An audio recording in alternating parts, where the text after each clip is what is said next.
Salut, bienvenue pour cette nouvelle vidéo. Et aujourd'hui, ça va être une présentation automobile.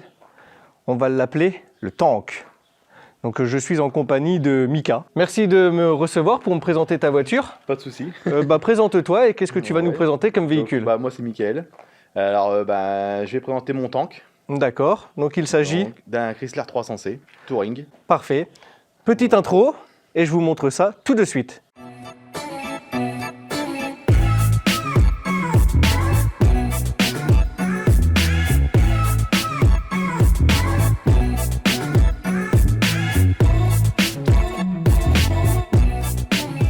Voici le petit joujou, plutôt un énorme joujou.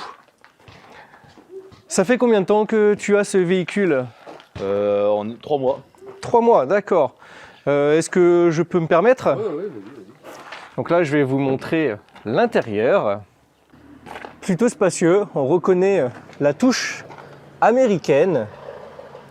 Donc là, vous pouvez voir siège en cuir noir avec une petite broderie du sigle Chrysler. Ici, on retrouve une petite boîte auto, une console centrale bien épurée avec un poste GPS DVD. Ici, nous aurons différents rangements. Petite moquette noire, seuil de porte alu Chrysler. On va maintenant passer à l'arrière. Est-ce qu'en attendant, tu veux bien m'ouvrir le capot, s'il te plaît? Donc, à l'arrière, on retrouve encore du cuir noir en excellent état. Et quand je vais vous annoncer le kilométrage du véhicule, je pense que vous allez ne pas en revenir. On va maintenant passer au coffre pour vous montrer que c'est vraiment très spacieux. Il y a vraiment de la place. Donc voici le coffre avec cette petite partie qui se rabat. Et donc il y a de quoi mettre des valises. Voilà. Aussi. Juste en dessous, nous avons encore des plastiques avec plusieurs petits rangements. Et un autre ici avec un petit filet pour pouvoir mettre encore des petites affaires. La classe américaine, comme on dit.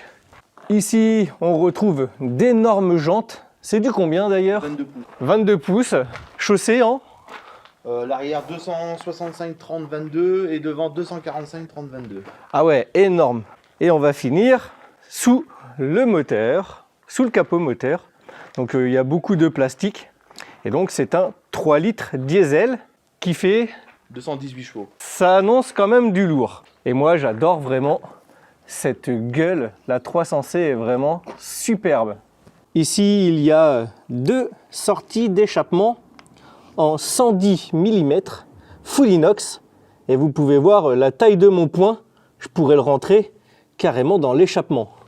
C'est vraiment incroyable. Maintenant, on va faire une petite prise de vue pour vous faire écouter le son. Malgré que ça soit un mazout, ça résonne plutôt bien.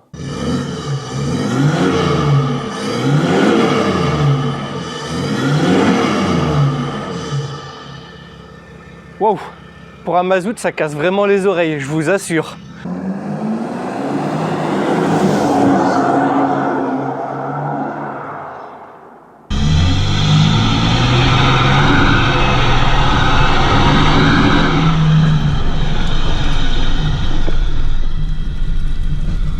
À présent, Mika s'est proposé que l'on fasse un petit essai routier, donc ça sera avec un grand plaisir.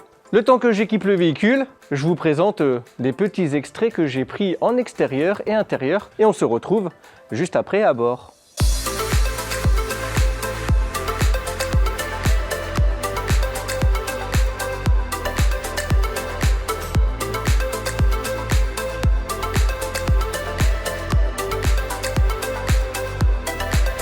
Merci de me proposer de faire un petit tour. En tout cas, on est vraiment assis confortablement. Je peux vous le garantir. Et puis ce bruit, malgré un diesel à l'intérieur, c'est vraiment pas mal. La boîte auto réagit extrêmement bien. On sent même pas le passage des rapports. Alors vous pouvez voir, il y a un superbe toit ouvrant juste au-dessus. En tout cas, j'aime beaucoup le volant en bois. Et cuir. Ouais, les cuirs, c'est vraiment sympa. Ah ouais, là, ça marche un petit peu quand même. Putain, on sent bien les 200 chevaux quand même. Et puis pour du 22 pouces, mais comment ça l'emmène? Waouh! Ah ouais. Bon alors j'ai déjà eu la remarque que je faisais des tours de manège. Alors non, en fait je fais pas des tours de manège. Si je veux, j'ai une frérie qui se met une fois par an juste à côté de chez moi. Si j'ai vraiment envie, je mets 2 € et puis je fais un petit tour. Voilà. Donc non, là c'est surtout en fait, je vais vous expliquer, le partage entre passionnés. En tout cas moi, je te remercie de m'accueillir et puis justement de me faire profiter de ta belle voiture et de partager ça avec mes abonnés. D'ailleurs, dont tu fais partie. Oui. De mémoire, je crois que tu étais le 70e abonné. Oui, c'est ça. Ouais. Donc voilà, comme quoi que la chaîne prend vraiment de l'ampleur. Et c'est Mika qui s'est proposé de lui-même de me présenter ses voitures. Alors nous, ça fait une dizaine d'années qu'on se connaît. On s'était un petit peu perdu de vue suite à des conflits qu'il y a eu avec d'autres personnes. Plus d'une dizaine d'années. Ouais, tu m'as connu, j'avais ma Golf 3, j'avais même le A au cul, je crois. Moi, j'avais mon Escort XR3i. Ouais, c'est ça. C'est ça. Qu'est-ce qu'on en a vécu des choses? La Vento. Oh, celle-là. Elle était énorme. C'était une voiture anglaise. T'as des photos encore? Non. Ah mince, c'est dommage parce que sinon j'aurais pu vous montrer ça. Et ça fait combien de voitures maintenant que t'as écoulé? Parce que moi j'ai arrêté de compter à 59 ou 60. Je sais pas, plus de 300. Oh la vache. Vous voyez, 300 véhicules. En 13 ans.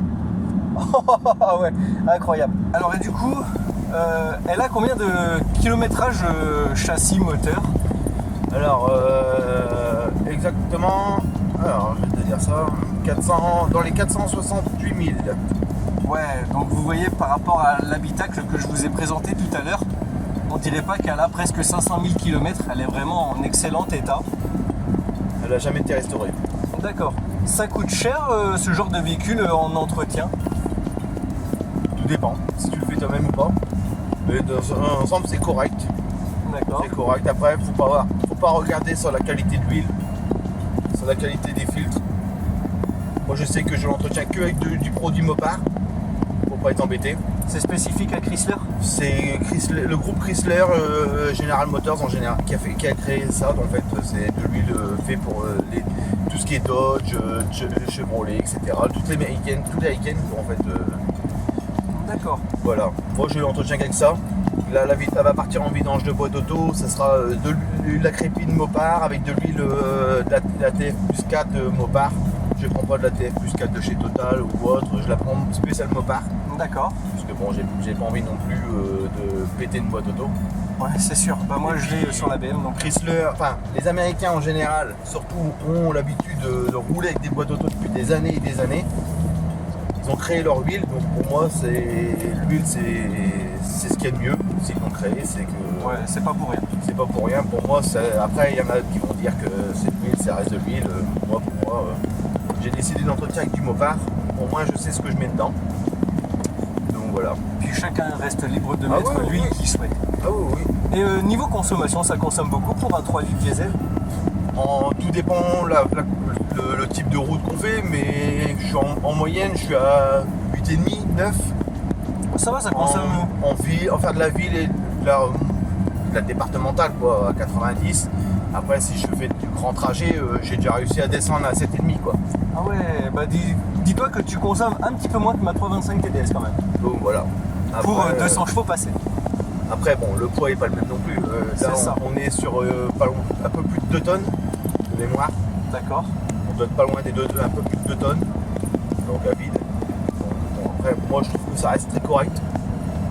Ça reste quand même un V6. Ouais, c'est ça, tout à fait. Ça reste un V6, ça reste une boîte automatique.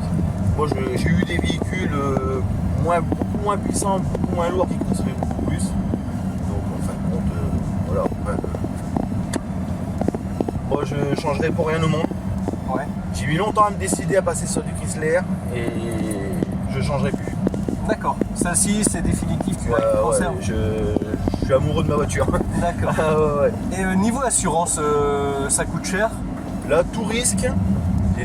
Donc les gens sont assurés en cas de vol ou en cas d'accident. Si elles sont abîmées ou quoi pour l'accident, elles sont remises à l'équivalent qu'elles sont actuellement. Donc si les jantes sont plus disponibles, il va me mettre du 22 pouces dans tous les cas. Donc là je suis vraiment au maximum des contrats, je suis à 62 par mois touriste avec 5% de bonus. Ah oui, ça va. C'est moins cher que ma 325 TDS également. Donc voilà. Après, alors bon, c'est des voitures qui ont tendance à faire de temps en temps des petits caprices. Ah. Comme tout véhicule. Hein. Ouais, bah surtout quand j'ai de l'humidité, j'ai des fois des petits voyants qui s'allument pour rien. Puis je reprends la voiture 10 minutes après, il n'y est plus. Ah. Donc voilà, après mécaniquement c'est très fiable. Contrairement à ce que beaucoup disent. D'accord. Parce que les gens qui jugent ce type de véhicule, c'est qu'ils y connaissent vraiment rien. D'accord. Et sur le marché, ça coûte cher ce genre de véhicule? Tout dépend le kilométrage. Celle-ci par exemple, elle t'est revenue cher sans indiscrétion? Un échange. Ah oui, bon, ça va. J'ai fait un échange contre un Mini Cooper ASR 53. D'accord. Donc voilà. Et la valeur du Mini, c'était à peu près aux alentours de 4500, 5000. Ah, ça va. Parce qu'elle a été très propre. Pas plus que ça? Non. Moi, j'aurais cru. Je tablais plus sur un 6-7 000. Non, bah après c'était un R53, ça aurait été un R56, oui, ça coûte beaucoup plus, mais là c'était les premières séries de PRS, c'était une phase 1 en plus, donc du coup ça coûte pas beaucoup plus. D'accord. Et c'est toujours pareil, après suivant l'entretien que ça valait, il faut avoir de l'entretien aussi, quoi. Ouais, d'accord. Bon bah en tout cas, moi je te remercie pour ce partage. Il n'y a pas de problème. Mika me disait hors caméra qu'il aura d'autres véhicules à me présenter, donc il s'agit... Un Chrysler Grand Voyageur de 2009.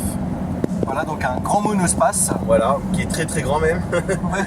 Donc voilà, et après donc ma femme qui présentera sa Mégane 3 coupé 2 litres 160 chevaux.